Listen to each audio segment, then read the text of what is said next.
27 दिसंबर को है दोस्तों। इससे पहले हम लोग रिवीजन कर रहे हैं। तो टॉप 300 क्वेश्चन में हम लोगों ने 2 पार्ट देख लिया था, यानी कि 200 क्वेश्चन हम लोगों ने सॉल्व कर लिया है। आज तीसरा पार्ट और फाइनल पार्ट देख रहे हैं, जहाँ पे हम 300 क्वेश्चन तक पहुंच जाएंगे। तो रिवीजन आप लोग फटाफट इससे जरूर कर लीजिएगा, काफ़ी प्रश्न आपका यहीं से जरूर मिलेगा। तो चलिए शुरू करते हैं।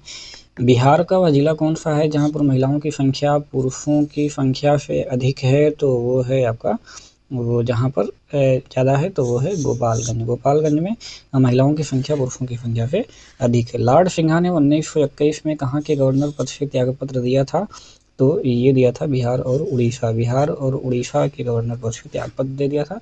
पंचायत के चुनाव कराने हेतु निर्णय किसके द्वारा लिए जाते हैं? तो हम लोग जानते हैं कि वो राज्य सरकार द्वारा निर्णय लिए जाते हैं, जिसके द्वारा राज्य सरकार द्वारा। निम्नलिखित में से कौन राज्य विधानमंडल का अंग नहीं होता है? तो विधानमंडल में 3 होती हैं, एक तो होता है विधानसभा, दूसरा होता है विधान परिषद और एक होते हैं राज्यपाल। ये तीनों से मिलकर के विधानमंडल बनता है। यानी महाधिवक्ता ये विधानमंडल का पार्ट नहीं होता है। किस आधुनिक शहर का पुराना नाम आदेंतपुरी था? आदेंतपुरी किसका पुराना नाम था? तो वो था बिहार शरीफ का। बिहार शरीफ का नाम क्या, पुराना नाम क्या था? आदेंतपुरी था। इंडिका का लेखक कौन है? तो इंडिका का लेखक है मेगास्थनीज, जो कि चंद्रगुप्त मौर्य के दरबार में आया हुआ था। मेगास्थनीज ने भारतीय समाज को कितनी श्रेणियों में विभाजित किया है? तो कुल 7 श्रेणियों में इसने विभाजित किया था, ये भी आपको ध्यान में रखना है। नालंदा विश्वविद्यालय की स्थापना का युग क्या है? तो इसकी स्थापना कब हुई थी? गुप्त काल में हुई थी। इसकी स्थापना गुप्त काल में हुई थी। नालंदा विश्वविद्यालय के कुमार गुप्त के द्वारा कराया गया था। विक्रमशिला शिक्षा केंद्र के संस्थापक का नाम अगर पूछा जाए तो वो कराया था किसने? वो करवाया था धर्मपाल ने। विक्रमशिला विश्वविद्यालय के किस विषय की पढ़ाई जो है विशेष रूप से होती थी दोस्तों? तो वो होती थी तंत्र विज्ञान की शिक्षा विशेष रूप से दिया जाता था। महात्मा बुद्ध ने अपना प्रथम धर्मचक्र प्रवर्तन किस स्थान पर दिया? यानी कि पहला जो उपदेश दिया था उसी को धर्मचक्र प्रवर्तन के नाम से जाना जाता है, और ये सारनाथ में दिया था। द्वितीय जो बौद्ध संगीति है, इसका आयोजन किस शासक ने किया था? तो द्वितीय बौद्ध संगीति का आयोजन ये कालाशोक के शासनकाल में हुआ था। पहला वाला अजातशत्रु, दूसरा वाला कालाशोक और तीसरा वाला किसके शासनकाल में हुआ था? अशोक के शासनकाल में हुआ था, और चौथा कनिष्क के शासनकाल में। ये चारों आपको याद रखना है। तो यहीं पर सारी चीज़ें दी गई हैं। ये आपका पहला है, और ये आपका दूसरा हो गया, और ये आपका तीसरा हो गया, और ये आपका चौथा हो गया। ठीक है, चलिए। पाटलिपुत्र में आयोजित तृतीय बौद्ध परिषद का संरक्षक कौन था? ये अगर ये पूछे तो संरक्षक आपको तुरंत पता चल गया, अशोक था। अभी आपको चारों बताया है। चतुर्थ बौद्ध संगीति का आयोजन किसके समय में हुआ था? तो ये भी आपको बता दिया। चारों आपको यहाँ पे याद रखने हैं, ठीक है, चारों आपको यहाँ पे याद रखने हैं। चौथा वाला किसके समय में हुआ था? कनिष्क के शासनकाल में हुआ था। ठीक है, अगला क्वेश्चन देखते हैं। पाटलिपुत्र में आयोजित तृतीय बौद्ध परिषद का संरक्षक कौन था? तो तृतीय वाले का कौन था? अशोक था, हम लोग जानते ही हैं। बिहार जो है महान धार्मिक केंद्र है किसका? तो सिखों के लिए भी, धर्मावलंबियों के लिए भी, जैनों के लिए भी, यानी कि इन सभी के लिए हो जाएगा। तो सिखों के लिए, बौद्ध के लिए भी और जैनों के लिए भी महान धार्मिक केंद्र है बिहार। कौन सी बात बौद्ध तथा जैन धर्म में समान नहीं है? अगर ये पूछा जाए तो आत्मा दमन के बारे में समान जो है ये नहीं है, आत्मा को लेकर के। महावीर जैन जो है, इनकी मृत्यु निम्नलिखित में से किस नगर में हुई थी? तो ये पावापुरी में हुई थी, जो कि मल्लों की राजधानी थी पावापुरी में। जैन धर्म के प्रवर्तक महावीर स्वामी का जन्म कहाँ पर हुआ था? तो महावीर स्वामी का जन्म जो हुआ था वो हुआ था कुंडग्राम में 540 में। ठीक है, कुंडग्राम में। निम्नलिखित में से किस नगर में जापानियों ने विश्व शांति स्तूप का निर्माण किया है? किसने?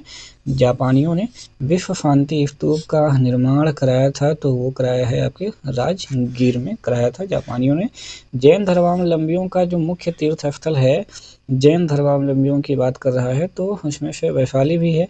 पावापुरी में इनकी मृत्यु हुई थी। ठीक है, पारसनाथ सभी हैं, तो ये यानी कुल मिलाकर के इनमें सभी हो जाएगा। बिहार में जो लगनी राग है, लगनी राग किस अवसर पर गाया जाता है? तो लगनी राग जो है लगन, हम लोग जानते हैं ये विवाह के अवसर पर गाया जाता है। कहते नहीं लगन चल रही है इसमें, तो विवाह के अवसर पर गाया जाता है। प्रख्यात कवि हैं विद्यापति, ये कहाँ के निवासी थे? विद्यापति तो ये मिथिला के निवासी थे। बिहार में एक फाग राग गाया जाता है। इसके गीतों की रचना किसने की थी फाग राग की? तो वो की थी नवल किशोर सिंह ने, ठीक है, नवल किशोर सिंह ने की थी। बिहार में मुख्यतः मिथिला व दरभंगा जिलों में जो लगनी राग गाया जाता है वो किस समय गाए जाते हैं? तो ये भी आपको बताया पीछे, विवाह के समय में गाए जाते हैं। इसमें ऐड क्या किया गया है? मिथिला और दरभंगा स्पेशली, ठीक है। बिहार में पहली बार जन शताब्दी एक्सप्रेस रेलगाड़ी का शुभारंभ कब हुआ था? जन शताब्दी तो वो हुआ था 19 जून 2002 को हुआ था। बिहार राज्य के किस जिले को साक्षरता में उत्कृष्ट होने पर सत्येन मित्रा साक्षरता पुरस्कार के लिए चुना गया? तो वो चुना गया था किसको भाई? वो चुना गया था मुजफ्फरपुर को। बिहार में जयप्रकाश नारायण अखिल भारतीय आयुर्विज्ञान संस्थान किस शहर में है? तो ये है आपके पटना में, जयप्रकाश नारायण अखिल भारतीय आयुर्विज्ञान संस्थान। अशोक चक्र प्राप्त करने वाला बिहार का जो पहला व्यक्ति है वो है रणधीर वर्मा, जिन्होंने अशोक चक्र जो है सबसे पहले प्राप्त किया था बिहार में। भगवान महावीर का देहावसान बिहार में कहाँ पर हुआ था? तो वो बार बार थोड़ा सा क्वेश्चन घुमा फिरा के आ रहा है, वो पावापुरी में हुआ था। बिहार में सर्वप्रथम किस बैंक की स्थापना हुई थी? तो बिहार में सबसे पहले इलाहाबाद बैंक की स्थापना हुई थी। बिहार में सबसे पहले किस स्थान से नवपाषाण युगीन अवशेष प्राप्त हुए हैं? तो आपके प्राप्त हुए हैं चिरांद से, आप लोगों ने पढ़ा होगा, चिरांद से प्राप्त हुए हैं। वास्तुकार महागोविंद किस शासक के दरबार में निवास करते थे? तो वो थे बिंबिसार, ठीक है, बिंबिसार जो कि चंद्रगुप्त मौर्य का पुत्र था, यानी कि मौर्य वंश। प्रथम जो बौद्ध संगीति हुई इसका आयोजन कब किया गया? तो वो किया गया 483 ईसा पूर्व में। किसके शासनकाल में? अजातशत्रु के शासनकाल में। किस शासक ने मगध राज्य को एक साम्राज्य का गौरव प्रदान किया? साम्राज्य का तो वो किया था बिंबिसार ने, यानी कि चंद्रगुप्त का जो पुत्र था।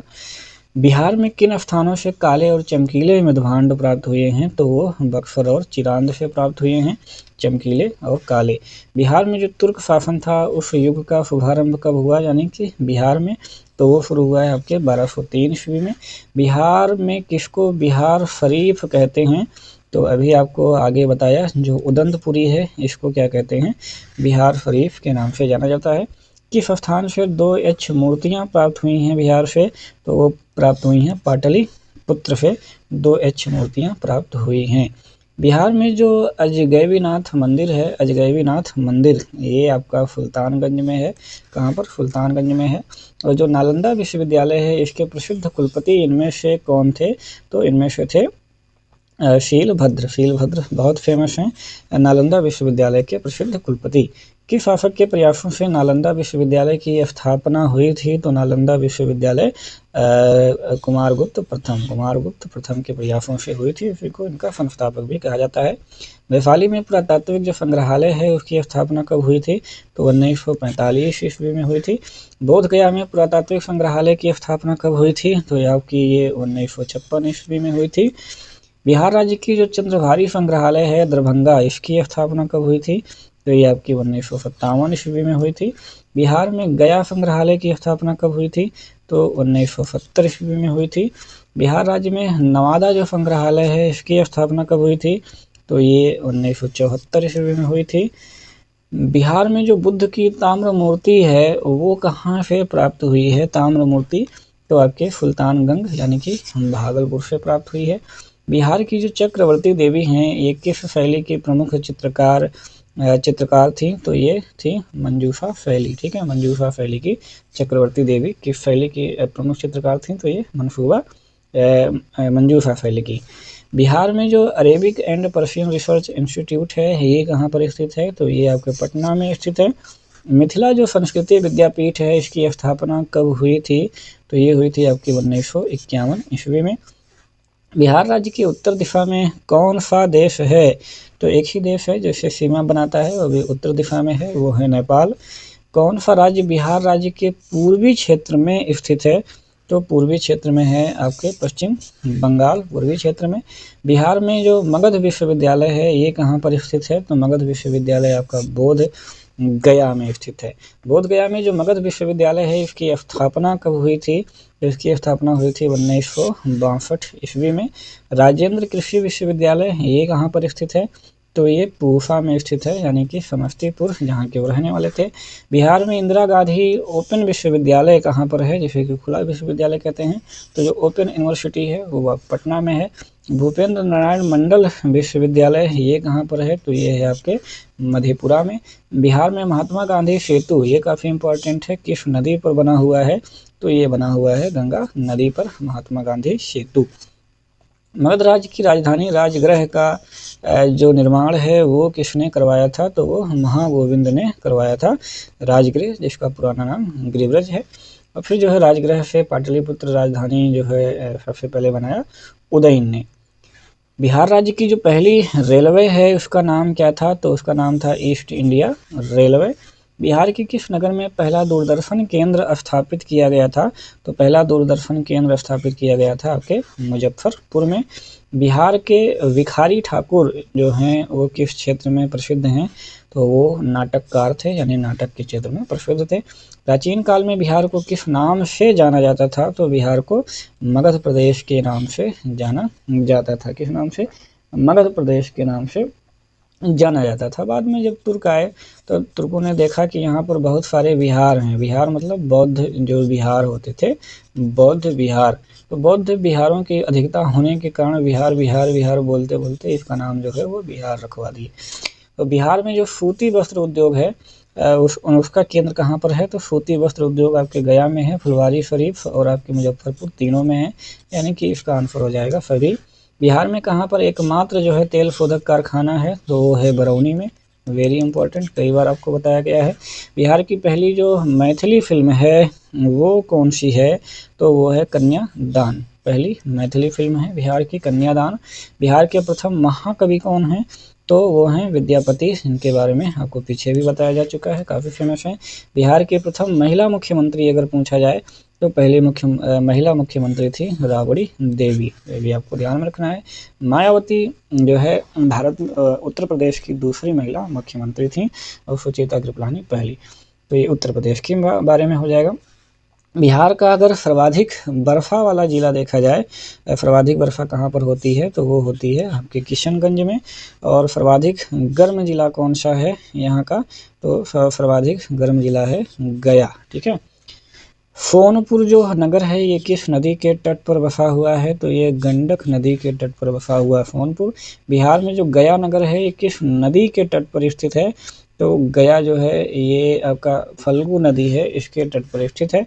बिहार के किस जिले में डोलामाइट खनिज पाया जाता है, कि काफ़ी इंपॉर्टेंट, कई बार क्वेश्चन पूछा गया है, तो ये भोजपुर में पाया जाता है, वेरी इंपॉर्टेंट, डोलामाइट।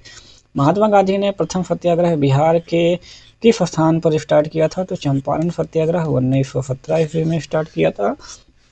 बिहार के समाचार पत्रों में सबसे पहले प्रकाशित होने वाला इसमें से समाचार पत्र कौन सा है, तो वो है अमृत बाजार पत्रिका, ठीक है। अमृत बाजार पत्रिका सबसे पहले प्रकाशित हुई थी। 28वें बिहारी पुरस्कार के लिए किसे चुना गया था, ठीक है, तो वो थी मनीषा कुलश्रेष्ठ 28वें के लिए, ठीक है। अब खैर 29वां भी दिया जा चुका है, तो 29वां भी आपको याद रखना है। 29वां बिहारी पुरस्कार आयुधान सिंह भाटी को मिला है, 28वां मनीषा कुलश्रेष्ठ, तो दोनों याद रखना है। फिरंगिया जो गीत है ये किसने लिखा था, फिरंगिया गीत, तो ये लिखा था प्रिंसिपल मनोरंजन प्रसाद सिंह, ठीक है, प्रिंसिपल मनोरंजन प्रसाद सिंह ने लिखा था। बटोहिया गीत ये किसका लिखा हुआ है, बटोहिया गीत, तो ये लिखा गया था रघुवीर नारायण द्वारा। विद्यापति के जो नचारी थे में किसकी स्तुति की जाती है, विद्यापति के नचारी में किसकी स्तुति की जाती है, तो वो की जाती है शिव की स्तुति, ठीक है। वर्धमान महावीर पर कहाँ पर निर्माण प्राप्त हुआ था, तो पावापुरी, कितनी बार जो है ये क्वेश्चन रिपीट होकर के आ रहा है। जो मखदुम कुंड है ये कहाँ पर स्थित है, तो मखदुम कुंड स्थित है आपके राजगृह में। निम्न में से किस नगर में जापानियों ने विश्व शांति स्तूप का निर्माण कराया था, विश्व शांति स्तूप, तो ये निर्माण करवाया है आपके राजगीर में, रिपीटेड क्वेश्चन है। पटना में जो स्थित गोलघर है इसका निर्माण कब हुआ था, अगेन रिपीटेड क्वेश्चन आपको बताया गया था, 1786 ईस्वी में हुआ था। निम्न में से किसने नालंदा विश्वविद्यालय में अध्ययन किया था, तो इनमें से हुएन सांग ने नालंदा विश्वविद्यालय में अध्ययन किया था। वर्ष के प्रबोध साहित्य से सम्मानित होने वाले जो रचनाकार हैं वो कौन हैं? तो वो हैं गंगेश गुंजन। बोध गया के स्मारकों में से कौन इनमें से नहीं है? तो बोध गया के स्मारकों में इनमें से जो है वो हरिश्चंद्र मंदिर वो बोध गया में नहीं है। बाकी वज्रासन, अनिमेष लोचन और रत्नाकर चैत्य संक्रमण ये तीनों हैं। बोध गया में जो महाबोधि मंदिर है ये कहाँ पर बनाया गया है? तो महाबोधि मंदिर जो है ये गौतम बुद्ध ने जहाँ पर स्नान किया था ये वहीं पर बनाया गया है। ठीक है, महाबोधि मंदिर गौतम बुद्ध ने जहाँ पर स्नान किया था। तो निम्नलिखित में से किस नगर से महात्मा बुद्ध का घनिष्ठ संबंध रहा है? किस नगर से? तो राजगीर से भी रहा है, बोध गया से भी रहा है, वैशाली से भी रहा है, यानी कि इसमें से सब सही हो जाएंगे। ठीक है, चल गौतम बुद्ध को ज्ञान की प्राप्ति कहाँ पर हुई थी भाई? तो इनको ज्ञान की प्राप्ति हुई थी कहाँ पर? सारनाथ में, यानी कि बोध गया में। ठीक है, जैन धर्म के 12वें तीर्थकर जो है ये थे सुपूज्य। इनकी जन्म स्थली कहाँ पर है? तो इनकी जन्म स्थली है चंपा। चंपा में इनका जन्म हुआ था। निम्नलिखित में से कौन सा महाजनपद वर्तमान बिहार के क्षेत्र में स्थित नहीं था? तो वो है वत्स। वत्स जो है वर्तमान जो बिहार है उसमें स्थित नहीं था। बिहार का कौन सा राज्य है जो उत्तर वैदिक काल का एक महत्वपूर्ण राज्य था? उत्तर वैदिक काल की बात कर रहा है तो वो है मगध। उत्तर वैदिक काल का एक महत्वपूर्ण राज्य था। बिहार सहित पूर्वी भारत में आर्यों के विस्तार में सहायक था। तो क्या सहायक था? लोहे का उपयोग। ठीक है, लोहे के उपयोग में बिहार सहित पूर्वी उत्तर भारत में आर्यों के विस्तार में सहायक था। पूरा पूर्वी उत्तर भारत पूछ रहा है इसलिए ये बन गया। तो बिहार राज्य में आर्यों का आगमन किस काल में हुआ था? तो इनका आगमन हुआ था उत्तर वैदिक काल में। बिहार में चिरांद और चेचर के से किस युग के अवशेष प्राप्त हुए हैं? तो ये पूर्व प्रस्तर के अवशेष इन सबको यहाँ से प्राप्त हुए हैं। ठीक है, चलिए तो ख़त्म करते हैं आज यहीं पर। हमारा जो बीपीएससी था टॉप 300 ये यहीं पर समाप्त होता है। टॉप 300 तो 300 क्वेश्चन हैं, इन सबको आप जो है रिपीट कर करके ज़रूर देख लीजिएगा। मैक्सिमम क्वेश्चन आशा है कि आपको यहीं से मिल जाएंगे। बाकी और भी चीज़ें आपके पास हैं, जो आपके पास प्रीवियस ईयर होंगे वो भी आप देख लीजिएगा, और कुछ प्रैक्टिस सेट होंगे वो भी आप देख लीजिएगा। बाकी करंट अफेयर्स देख लीजिएगा। खास करके आप हिस्ट्री देख लीजिएगा। हिस्ट्री में आपको एंशिएंट देखना है, प्लस जो है मॉडर्न में जो आंदोलन हुए हैं आपको वो देखने हैं, और बिहार स्पेशल देख लेना है, और प्लस करंट अफेयर्स देख लेना है। ठीक है, और थोड़ा सा साइंस भी जो है उतना अच्छे लेवल का नहीं आता है, ये लूसेंट स्पेशल करके आता है। तो ये सारी चीज़ें यदि आप तैयार कर लेते हैं तो फिर ये आपका 100% फिक्स है, ये आपका हो जाएगा। ठीक है, चलिए फिलहाल अभी जो क्लासेज हैं बिहार स्पेशल वो चल रही हैं, तो बिहार स्पेशल आप लोग ज़रूर देखिए, और उससे जो है फटाफट आप लोग रिवीजन कीजिए और तैयारी बनाते रहिए 27 दिसंबर फतह करने के लिए। ठीक है, ओके, थैंक्स फॉर वॉचिंग। जय हिंद, जय